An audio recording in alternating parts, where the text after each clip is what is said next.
Greetings everybody जी, मैं Shujat Ali from medicos lectures by Shujat और आज हम डिस्कस करेंगे फार्माकोलॉजी में drug used in heart failure. So ये लफ्ज़ हार्ट एंड फेलियर कि जो हमारा दिल है ये अपना फंक्शन परफॉर्म करने में फेल हो गया है। कैसे? हार्ट हमारे पास एक पंपिंग ऑर्गन है, तो जब उसकी पंपिंग कैपेसिटी इफेक्ट होगी तो जो ब्लड है वो पूरे जिस्म में तरसील सही तरीके से नहीं होगा। सो इस कंडीशन को हम कहेंगे कि हार्ट फेलियर है, कि वो अपना फंक्शन सही तरह से परफॉर्म ही नहीं कर रहा। तो जब हम ड्रग्स की बात करते हैं तो उनकी डिवीजन कुछ इस तरह है। हमारे पास 3 सब डिवीजन्स में डिवाइड है drug used in heart failure. पहली हमारे पास है जी पॉजिटिव आइनोट्रोपिक ड्रग, दूसरी है वैसोडाइलेटर्स, तीसरी है मिसक्लिनियस ड्रग्स। जब हम 1 बाय 1 इनकी सब डिवीजन की बात करते हैं तो पॉजिटिव आइनोट्रोपिक ड्रग ये मज़ीद जाके 3 सब डिवीजन में डिवाइड है, जिनमें पहली हमारे पास है जी ग्लाइकोसाइड, कार्डिक ग्लाइकोसाइड, जिनमें डाइजॉक्सिन आ जाती है। इसी तरह दूसरी हमारे पास है बीटा एगोनिस्ट। बीटा एगोनिस्ट में हमारे पास 2 ब्यूटामीन आ जाती है। इसी तरह तीसरी हमारे पास पीडीई इनहिबिटर है, जिनमें हमारे पास माइलोरोनिन आ जाती है। इसी तरह हमारे पास वैसोडाइलेटर्स में नाइट्रोपोसाइड नाइट्रेट है, नाइट्रोपोसाइड नाइट्रेट हाइड्राजलीन है, और लूप डायूरेटिक्स और एंजियोटेंसिन इनहिबिटर्स, जिनको हम एस इनहिबिटर भी कहते हैं। और इसी तरह हमारे पास मिसक्लिनियस ड्रग्स में भी स्पाइरलेसिटोन और बीटा ब्लॉकर्स आ जाती हैं। अच्छा जी, ये तो अब हो गई जी इनकी डिवीजन, इनका ओवरव्यू इस चैप्टर का कि ये चीज़ें हमने डिस्कस करनी है और इनकी एक एक डिटेल में जाना है। तो जब से पहले हम पैथोलॉजी डिस्कस करें कि तशखीस कैसे करनी है कि हार्ट फेलियर हुआ कैसे है। हार्ट फेलियर में हमारे पास बेसिकली हमारे पास मायोकार्डियल इन्फ्रैक्शन भी हो सकता है, और जो हार्ट का आउटपुट है ये भी डिक्रीज हो सकता है। सो हमने 2 डिवीजन्स की हुई हैं, एक सिस्टोलिक और एक डायसिस्टोलिक। सो जब हम सिस्टोलिक की बात करते हैं, heart failure with reduced fraction, ये 1/3 होता है और ये इफेक्ट करता है पंपिंग एबिलिटी ऑफ हार्ट को। इसी तरह जब हम डायसिस्टोलिक की बात करते हैं, heart failure with preserved ejection fraction.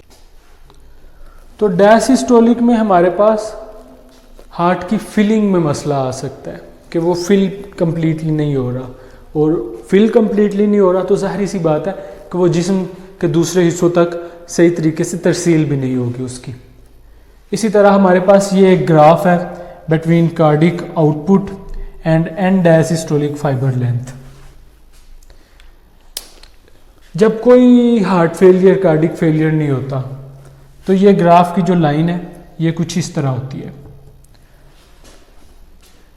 Even जब हमारे पास कॉम्पनसेटरी रिस्पॉन्स होता है कि ना ब्लड कार्डिक आउटपुट इतना ज़्यादा हो रहा है ना कम हो रहा है, बल्कि एक ट्रीटमेंट की स्टेज में है, तो हमारे पास ये जो ग्राफ की लाइन है ये कुछ इस तरह होती है। और हार्ट फेलियर की कंडीशन में जो कार्डिक आउटपुट है ये मज़ीद गिर जाता है और एंड डायसिस्टोलिक फाइबर लेंथ भी मज़ीद डिक्रीज हो जाती है जी। तो अब थेरेप्यूटिक स्ट्रेटजीज़ डिस्कस करते हैं। जैसा कि नाम ही शो कर रहा है थेरेप्यूटिक स्ट्रेटजीज़। सो इनमें हम डायूरेटिक्स भी यूज़ करते हैं for the removal of retained water, वो यूज़ डायूरेटिक्स। हम एंजियोटेंसिन कन्वर्टिंग एंजाइम जो कि वैसो कंट्रैक्शन को कम और ख़त्म करवा देता है, हम वो भी यूज़ करते हैं।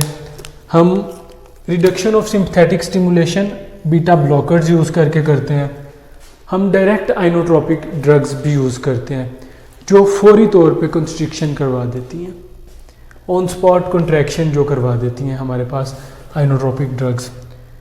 जब हम फार्माकोकाइनेटिक्स डिस्कस करते हैं तो कार्डिक ग्लाइकोसाइड हमारे पास, इसको हम डिजिटेलस भी कहते हैं, जो कि अक्स किया गया है फ्रॉम डिजिटेलस फॉक्सग्लोव प्लांट। जब हम मैकेनिज्म ऑफ एक्शन को डिस्कस करते हैं तो यहाँ पे हमारे पास हम एक सेल कंसीडर कर लें अगर, तो यहाँ पे हमारे पास ये सोडियम पोटाशियम एटीपेज है और ये हमारे पास एक्सचेंजर है। एक्सचेंजर किस तरह है, क्योंकि इसने सोडियम को बाहर से सेल के अंदर लाना है और कैल्शियम को सेल के अंदर से इसने बाहर लेके जाना है। सो हम इसको कहते हैं कि ये एक्सचेंजर है। तो जब हम इस सोडियम पोटाशियम एटीपेज को बंद करवा दें तो जाहिर बात है कि सोडियम जो है सेल के अंदर ज़्यादा हो जाएगा, एक्सचेंजर भी इफ़ेक्ट करेगा। अगर एक्सचेंजर इफ़ेक्ट करेगा तो जो कैल्शियम सेल के अंदर है ये सेल से बाहर नहीं जा सकेगा, जैसा एक्सचेंजर जब वर्क करता था तो जाता था। तो सेल के अंदर हमारे पास सार्कोप्लाज्मिक रेटिकुलम हमारे पास मौजूद होती है जिसमें कैल्शियम स्टोरेज हो जाती है, क्योंकि पोटाशियम सोडियम पोटाशियम एटीपेज बंद होता है तो कैल्शियम सार्कोप्लाज्मिक रेटिकुलम में स्टोरेज हो जाता है। तो जहाँ पे कॉन्ट्रैक्शन की ज़रूरत होती है, कैल्शियम बहुत ज़्यादा स्टोरेज है, तो वो कॉन्ट्रैक्शन जो है बहुत अच्छे तरीके से हो जाती है। सो ये मैकेनिज़्म हमारे पास था जी, mechanism of action of glycosides. इसी तरह जब हम इफ़ेक्ट्स की बात करते हैं तो कॉन्ट्रैक्टिलिटी को ये बढ़ा देता है। इसी तरह हमारे पास वेंट्रिकुलर इजेक्शन को भी इंक्रीज़ कर देता है मैकेनिकल इफ़ेक्ट में, और सिस्टोलिक और डायसिस्टोलिक जो हमारे पास फेजेस हैं उनको ये डिक्रीज़ कर देता है, जो आउटपुट्स हैं उनको डिक्रीज़ कर देता है, और कार्डिक आउटपुट जो हमारे पास है और रीनल परफ्यूजन है ये उसको बढ़ा देता है।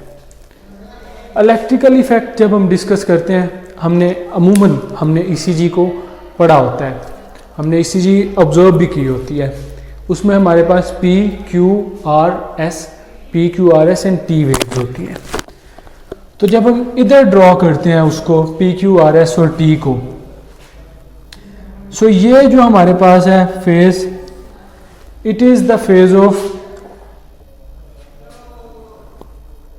आर्टीरियल कॉन्ट्रैक्शन, और जो ये फेज है ये हमारे पास है वेंट्रिकुलर कॉन्ट्रैक्शन, और ये फेज हमारे पास वेंट्रिकुलर रिलैक्सेशन है। Arterial contraction, ventricular contraction and ventricular relaxation. क्योंकि हमारे पास कॉन्ट्रैक्शन फुल हो जाएगी, फुल हो रही है, तो ये जो पी आर इंटरवल है ये प्रोलॉन्ग्ड हो जाएगा, और जो टी वेव हमारे पास होगी वो स्ट्रेटन हो जाएगी। तो अब हम डिस्कस करते हैं drug used in heart failure में जो other drug used in heart failure है। सो उनमें पहली हमारे पास है जी डायूरेटिक्स। ये एक्यूट भी और क्रोनिक दोनों कंडीशन में हम ले सकते हैं। कौन कौन सी डायूरेटिक्स है हमारे पास? फ्यूरोसियामाइड, हाइड्रोक्लोरोथायाजाइड, स्पाइरनोल एसीटोन। ये हमारे पास फर्स्ट लाइन थेरेपी है for both systolic and diastolic failure में। Diuretics always first line therapy and used as well acute as well as chronic. दूसरी हमारे पास एंजियोटेंसिन एंटागोनिस्ट है, जिनमें हमारे पास ड्रग्स आ जाती हैं लोसार्टिन, कैप्टोप्रिल, वेजोकंस्ट्रिक्शन।